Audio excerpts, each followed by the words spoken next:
예수소망교회 10월 8일 금요 새벽기도 말씀입니다. 멜기세덱의 반차를 쫓아오신 예수 그리스도. 히브리서 7장 1절에서 3절까지 말씀입니다. 이 멜기세덱은 살렘 왕이요 지극히 높으신 하나님의 제사장이라. 여러 왕을 쳐서 죽이고 돌아오는 아브라함을 만나 복을 빈 자라. 아브라함이 모든 것의 10분의 1을 그에게 나누어 주니라. 그 이름을 해석하면 먼저는 의의 왕이요 그 다음은 살렘 왕이니 곧 평강의 왕이요 아버지도 없고 어머니도 없고 족보도 없고 시작한 날도 없고 생명의 끝도 없어 하나님의 아들과 닮아서 항상 제사장으로 있느니라. 오늘 말씀은 구약의 그 멜기세덱이라는 그 신비한 인물, 살렘 왕이면서 동시에 제사장이었던 그 인물을 통해서 결국 그 구약의 멜기세덱이 신약에 오신 예수 그리스도임을 예표한다라고 설명하고 있습니다. 이 멜기세덱은 이 살렘 멜기세덱이라는 이름 속에는 의와 평강의 왕이라는 그런 뜻이 들어있고, 또 그는 하나님의 동시에 왕이면서 제사장이었고 아브라함의 11조를 받은 인물이며 시작과 끝이 없는 영원한 존재, 즉 자존하시는 스스로 계시는 하나님의 아들과 닮은 영원한 제사장이라는 걸 설명하고 있습니다. 결국 이 멜기세덱을 통해서 예수님의 제사장직을 소개하고 있는 것은 당시의 그 제사장들이 레위 지파 아론 계열에서 왔지만 예수님은 그런 인간의 그 레위 지파 혈통을 통해서 오신 분이 아니라 구약에서 갑자기 등장했던 그 멜기세덱이라는 제사장의 그 반열 계열에서 오신 예수님은 그 영원한 대제사장, 그 예수님은 인간 제사장의 역할을 뛰어넘어 우월하시고 바로 하나님 자신이었던 그 예수님의 대제사장직에 대해서 설명을 하고 있습니다. 결국 인간 대제사장보다는 우월한 영원한 대제사장임을 계속해서 설명하고 있는 것이죠.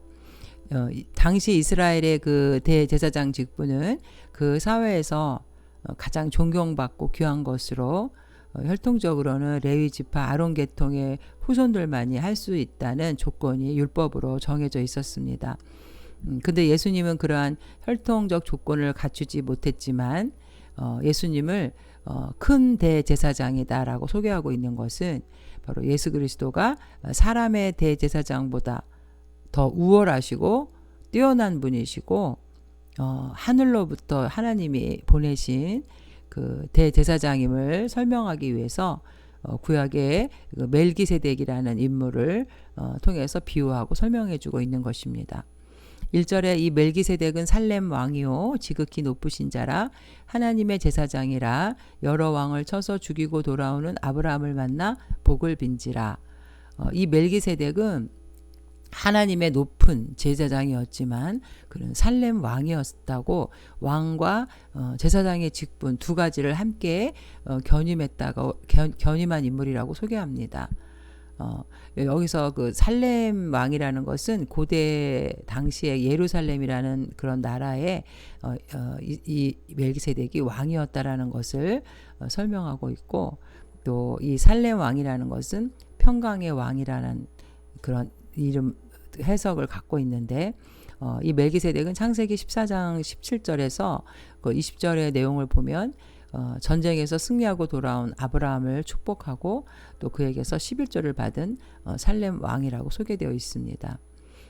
당시에 그 고대에서는 그 재정일치 사회였기 때문에 왕하고 제사장을 견임하고 있었습니다. 그러니까 이 멜기세덱은 모세의 율법이 주어지기 이전에 제사장이었고, 최초의 그 임명직 대제사장이 아론이었는데 바로 아론이 있기 전에 제사장이었습니다. 그리고 아브라함이 그를 알기 이전부터 제사장이었던 사람으로 나타나고 있기 때문에 이스라엘의 종교 제도 그 이전에 존재한 사람인 것을 알 수 있습니다.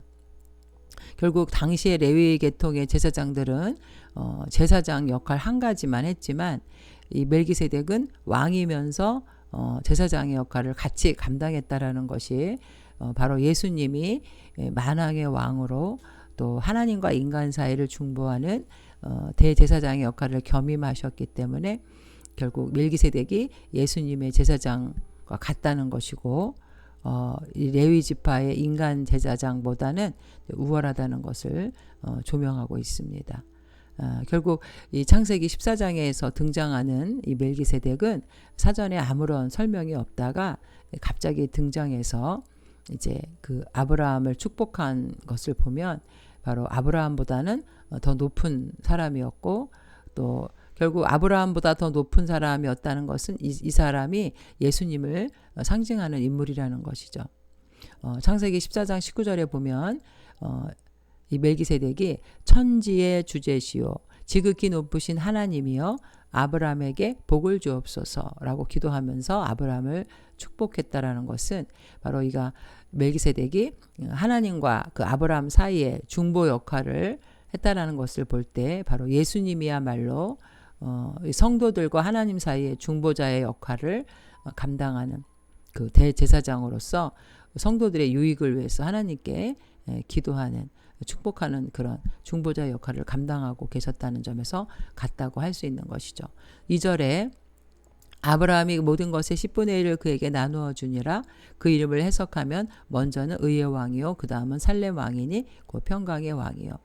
아브라함이 멜기세덱에게 그 전쟁에서 승리하여 얻었던 그 전리품의 10분의 1을 드렸습니다. 여기서 우리가 10분의 1이라는 것은 나의 모든 소유가 당신의 것입니다 라는 그 표시로 소산의 10분의 1을 드리는 것이죠. 당시 유대 제사장들은 동족들로부터 10분의 1을 받았습니다. 이것이 율법이 규정하고 있는 제사장의 그 법적인 권한이었는데 민수기 18장에 나와 있습니다. 하지만 이 멜기세덱은 혈통적으로 아무런 권리도 없었는데 아브라함에게 10분의 1을 받았다는 것은 이것이 율법에 따라 주어진 권리가 아니라 그의 이 어떤 권위는 인간의 말로 설명하기 힘든 어떤 권위, 즉 하나님에 의해서 주어진 권위에 의한 것이라는 거죠. 그리고 이 멜기세덱이 아브라함에게 10분의 1을 받았다는 것은 바로 멜기세덱이 제사장이라는 것을 인정하는 것이고 아론 제사장이 세워지기 이전에 이미 하나님의 제사장으로 인정을 받았다는 것을 말하고 있습니다. 예수 그리스도도 역시 창세전부터 영원한 대제사장으로 하나님께서 세워주셨습니다. 여기서 의의 왕이라는 말은 나의 왕은 의이시다 라고 멜기세덱의 이름을 해석한 것이고 평강의 왕이라는 것은 이제 그가 다스렸던 나라 예루살렘 거기서 살렘에서 온 것을 지칭하고 있는데 결국 의라는 것은 이제 체테크라는 히브리어로 공의 정의를 뜻하는데요. 윤리적 도덕적 표준을 나타내는데 이것은 바로 하나님의 성품인 거죠. 결국 예수 그리스도는 우리의 의를 위해서 이 세상에 오신 만왕의 왕이시고 우리의 구세주이십니다. 로마서 8장 33절에도 누가 능히 하나님께서 택하신 자들을 고발하리요 의롭다 하신 이는 하나님이시니 누구든지 예수님을 믿음으로 그 하나님의 의를 얻게 되고 우리가 죄 없다고 죄 없는 자로 칭의 받아서 하나님의 구원을 받게 되는 거죠.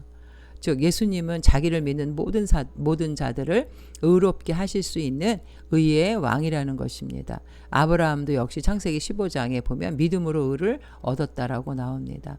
우리는 인간이 죄인이기 때문에 이 죄를 가지고는 천국에 들어갈 수가 없죠. 우리가 의롭다고 칭함을 받는 것은 바로 나 대신 예수님이 십자가에서 돌아가시고 죄를 사해 주셨기 때문에 예수님의 의로 우리는 구원을 받은 것입니다. 그래서 아무도 우리는 우리 자신의 의 내세울 것이 없다라는 거죠. 죄인이기 때문에 바로 예수님의 의, 예수님의 정의, 죄 없으심을 우리가 믿음으로 구원을 받는 거죠. 요한복음 14장 6절에도 예수께서 이르시되 내가 곧 길이요 진리요 생명이니 나로 말미암지 않고는 아버지께로 올 자가 없느니라. 예수님의 십자가의 보혈의 의, 죄를 사해 주신 것으로 우리는 하나님께 나아갈 수 있는 은혜를 입은 것입니다. 그리고 예수님은 이 멜기세덱이 평강의 왕이라고 했는데 바로 예수님도 참된 평강을 주기 위해서 이 땅에 오신 자라는 거죠. 히브리서 2장 14절에 자녀들은 혈과 육에 속하였음에 그도 또한 같은 모양으로 혈과 육을 함께 지니심은 죽음을 통하여 죽음의 세력을 잡은 자 곧 마귀를 멸하시며 또 죽기를 무서워함으로 한평생 매어 종노릇하는 모든 자들을 놓아주려 하심이니. 즉 하나님과 인간의 죄로 인해서 막혀있던 원수지간이 되었던 관계를 예수님이 화목제물로 나 대신 그 제물이 되어 주심으로 하나님과 인간의 관계가 화평의 관계를 가지게 되었다는 것입니다. 그래서 예수님은 우리 인간에게 평화를 주러 오셨다는 거죠. 우리가 이사야 9장 6절에도 보면 이는 한 아기가 우리에게 낳고 한 아들을 우리에게 주신 바 되었는데 그의 어깨에는 정사를 메었고 그의 이름은 기묘자라 모사라 전능하신 하나님이라 영존하시는 아버지라 평강의 왕이라 할 것임이라. 바로 이 구약에서 예언한 이 평강의 왕, 이것이 바로 예수 그리스도라는 거죠. 예수님은 이 땅에 오셔서 자기를 믿는 자에게 의와 평강이라는 엄청난 선물을 우리에게 주신 것입니다. 로마서 3장 22절에도 곧 예수 그리스도를 믿음으로 말미암아 모든 자에게 미치는 하나님의 의인이 차별이 없느니라. 믿는 자에게 의를 주시는 평강의 왕, 의의 왕. 하나님과 평화를 누리지 못하던 죄인이 예수님의 십자가 대속의 사역으로 말미암아 의를 얻게 되었고 또 그로 말미암아 하나님의 칭의를 얻게 되었고 하나님과의 평강의 관계로 들어갈 수 있게 된 것입니다. 이 의와 평강이라는 선물은 예수님을 통해서 하나님께로 받을 수 있는 고귀한 선물인 거고 그 어떤 세상적인 것으로도 얻을 수 없는 것이죠. 그래서 요한복음 14장 27절에 평안을 너희에게 끼치노니 곧 나의 평안을 너희에게 주노라. 내가 너희에게 주는 것은 세상에 주는 것과 같지 아니하니라. 너희는 마음에 근심하지도 말고 두려워하지도 말라. 주님이 주시는 이 평안은 바로 예수님의 십자가 대속의 고난으로 얻어진 것입니다. 3절에 아버지도 없고 어머니도 없고 족보도 없고 시작한 날도 없고 생명의 끝도 없어 하나님의 아들과 닮아서 항상 제사장으로 있느니라. 이 멜기세덱의 부모나 족보에 대한 언급이 성경에는 없습니다. 오직 하나님에 의해서 그가 제사장이 되었다는 것이죠. 사실 그 레위 지파의 제사장의 경우는 그 아비가 아론의 후손이어야 됐고 어미는 레위 지파의 어떤 그 정숙한 여인이어야 되는 조건을 갖추고 있었습니다. 그러나 예수님은 아론의 반차를 쫓아서 대신 대제사장이 아니라 창세기에 등장하는 지극히 높으신 하나님의 제사장 살렘 왕 멜기세덱의 반차를 이어서 오셨다는 거죠. 이처럼 멜기세덱이 족보도 가족도 없는 것이 바로 하나님의 아들과 닮은 제사장이기 때문에 그렇다는 것이 설명에 나옵니다. 즉 멜기세덱은 아론이 나오기 이전에 존재한 가장 큰 제사장으로 이스라엘 민족의 가장 위대한 조상, 믿음의 조상 아브라함을 축복하고 또 아브라함에게 섬김을 받던 높으신 분입니다. 그러한 멜기세덱의 반차를 쫓아 나오신 분이 바로 예수 그리스도. 모든 인간적인 그런 죄가 없으신, 죄 없으신 하나님의 아들.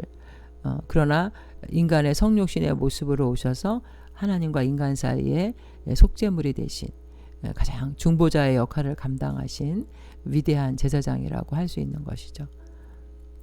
바로 이 멜기세덱이 바로 예수 그리스도를 예표하는 인물이라는 것이었습니다. 시작한 날도 없고 하나님의 그 아들과 같이 생명의 끝도 없다라는 거는 그가 태어나지도 않고 죽지도 않았다는 말이 아니죠. 성경에 다만 멜기세덱의 출생과 죽음에 대한 기록을 찾아볼 수 없다라는 것을 설명하고 있습니다. 결국 이거와 마찬가지로 예수 그리스도 역시 시작도 끝도 없으신 영원하신 자존하신 분이시라는 것이 바로 이 시작과 끝이 없는 멜기세덱의 경우와 동일하다는 것을 설명하고 있습니다. 여기서 항상 제사장으로 있느니라. 멜기세덱이 하나님의 제사장이었다는 그 분명한 사실과는 달리 그의 출생과 죽음에 관한 성경의 기록은 전혀 찾아볼 수가 없기 때문에 그를 영원토록 제사장으로만 기억할 수밖에 없다는 거죠. 그리스도의 제사장 역시 영원한 제사장이십니다.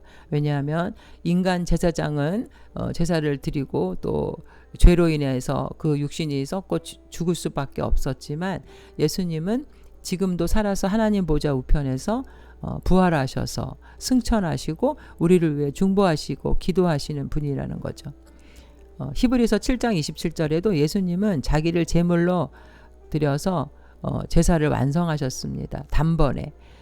그는 저 대제사장들이 먼저 자기 죄를 위하고 다음에 백성의 죄를 위하여 날마다 제사 드리는 것과 같이 할 필요가 없었으니 이는 그가 단번에 자기를 드려 이루셨습니다. 자기 자신을 제물로 바쳤다는 것이죠. 그리고 자기의 피로 영원한 속죄를 이루사 단번에 성소에 들어가셨다. 히브리서 9장 12절에 염소와 송아지의 피로 하지 아니하고 오직 자기의 피로 영원한 속죄를 이루사 단번에 성소에 들어가셨느니라. 예수님은 이제 죄를 위해서 다시 제사 드릴 필요가 없게 하셨습니다.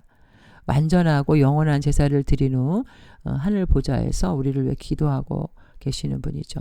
요한일서 2장 1절에 나의 자녀들아 내가 이것을 너희에게 쓰면 너희로 죄를 범하지 않게 하려 함이라.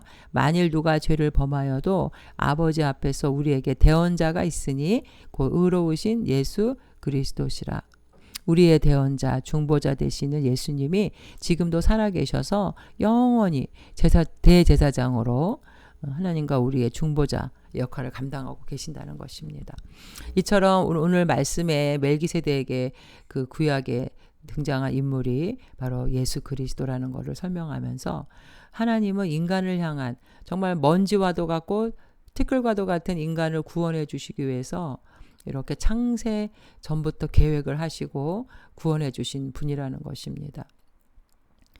결국 우리를 선택하신 것은 역사적으로 그냥 우연이나 또 무작위적으로 선택한 것이 아니라 치밀한 섭리와 계획에 의해서 이 땅에 예수 그리스도를 대제사장으로 보내주시고 구원을 이루어주시고 성령을 보내주시고 지금도 함께 하시는 그 하나님께 우리는 영광과 감사를 돌려드릴 수밖에 없다는 것입니다.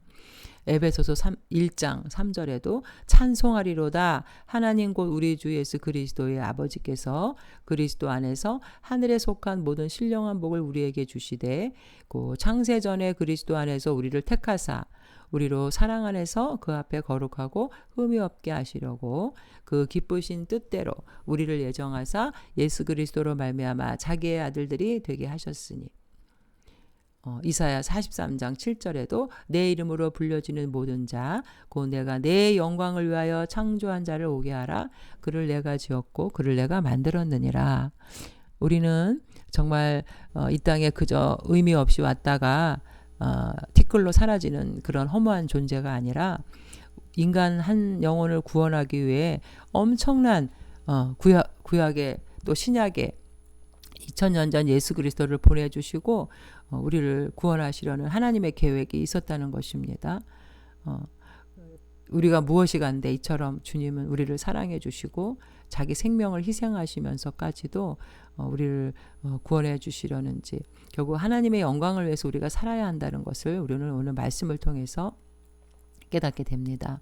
그리고 우리가 믿는 예수 그리스도는 정말 완벽한 하나님이시면서도 또 인간의 모습으로 오신 분, 완벽한 구원의 조건을 가진 분이기에 우리는 구원에 대해서 의심할 수도 없고 정말 너무나 감사의 고백만 드릴 수밖에 없다는 것을 깨달으시고 오늘도 이처럼 우리를 사랑해 주시고 함께 하시는 주님께 감사하며 하루도 영광 돌리는 귀한 성도님들 되시기를 주님의 이름으로 축원드립니다. 아멘.